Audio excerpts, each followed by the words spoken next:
in right now a really tough relationship, or you've been in several in the past, or even one in the past, hey, David Essel here. You're tuned in to David Essel Alive, the most powerful podcast on the universe, underneath Buzzsprout.com. If you want to listen to thousands and thousands of hours of my presentations and interviews with some of the top people in the world, just go to Buzzsprout.com, Google David Essel. You'll find all of my shows there. But this is a big one, right?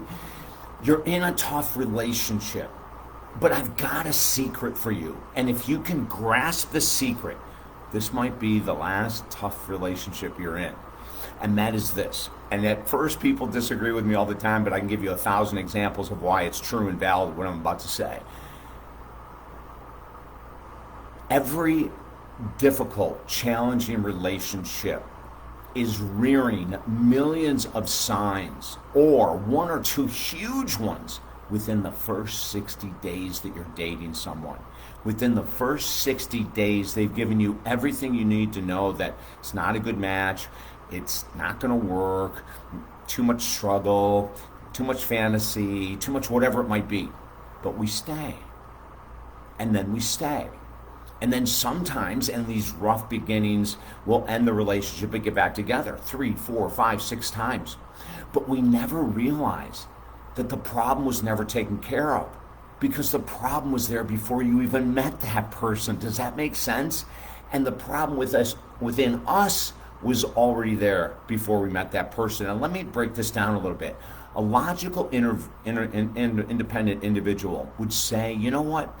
I've always said I'm not going to date smokers, or people with small children, or people that don't follow their words, or people that lie, right? Or people that have addictions, that interfere with their functioning in daily life, that type of stuff, right? I'm not going to do that. But then we do. And then we do. Or let's say that we don't know that they have any of those attributes that don't work for us, and we go ahead, and then we find out within a very short period of time, oh my Lord, they've got everything in the world that doesn't work for me, or they have one major deal killer. Let me give you some examples. There was a woman I worked with a number of years ago, helping her through a divorce after about 30 years. And at the end of it, I said, when did things start breaking apart? And she said, oh my gosh, David, it was probably about 5 years ago. Now I said, wait a minute, you've been married a long time. She goes, yeah. I said, you're saying from the beginning it was perfect? She goes, oh my God, it was heaven sent. Until she did the exercise I gave her to go back in time and to recall. You don't have to have a journal or diary, but if you do, it might help to recall the first 30 or 60 days. And she remembers her first date that her husband, who she's divorcing now, left her for 4.5 hours at a party in a college, and she knew nobody. She sat on the couch. That was their first date. I mean, that's a huge red flag for most of us, right? But, you know, we always have that, well, you know, maybe he had a bad night, or maybe he had a lot to talk about with his friend, and we'll justify and rationalize, right? Then another woman later in life, 70s, late 70s, contacted me. She needed to go through a divorce, and I asked her when her relationship started to go downhill, and she said about 5 years ago, which, you know, I've been in this business 43 years now. We say, okay, that's interesting. I'm going to give you a homework assignment.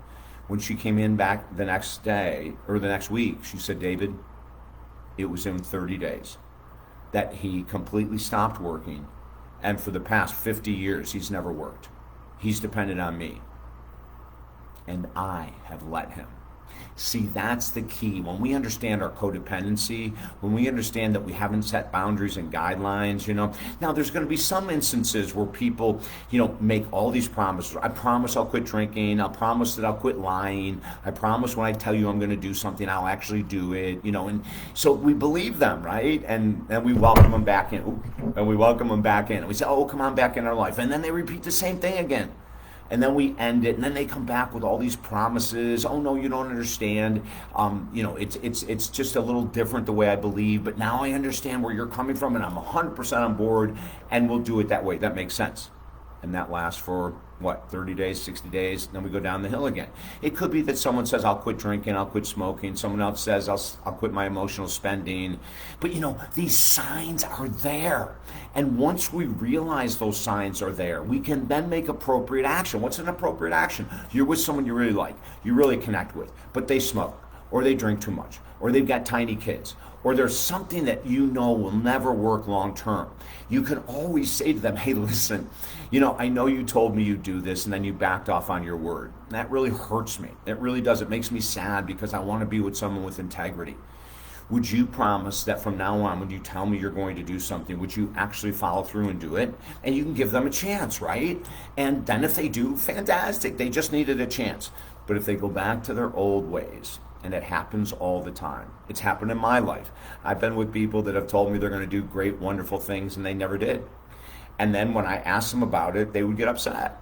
And I would say, but that was your idea. And all of a sudden there's all kinds of deception, right? And there's distractions and all these things because they don't want to go to the truth that they did lie. Or they don't want to go to the truth that they did drink 3 nights ago. Or they don't want to go to whatever it might be. Give people a chance. But then once that chance is gone, just let the door shut. Be really kind. The way that I think is a great way to do it is say, listen, we tried.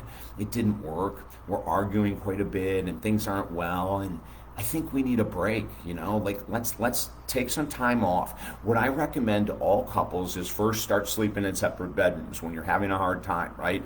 And there's a lot of people that will say they'll do that, but then when it comes right down to it, they won't. And then you've got a mess on your hands. You've got someone knocking on your door at midnight, waking you up. It's just terrible.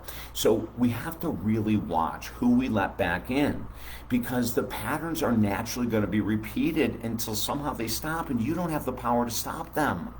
You only have the power to take care of yourself and make better choices next time. Listen, if you need help in the world of dating, reach out to me at talkdavid.com. We've been doing this for 43 years. I'd love to help you get it right. I'm always getting it right. I don't have it perfect, but I'm constantly working to try to find a way to make this world work in the world of relationships and everything else. And we have 4 free books at our website that you can get, download them for free, or you can go to Amazon. Either way, 2,500 YouTube videos. Oh my God, more on relationships. So everything's at talkdavid.com. And if you want to work with me, our work is guaranteed. I'm David Essel. This is David Essel Live with Buzzsprout.com. Have a beautiful day.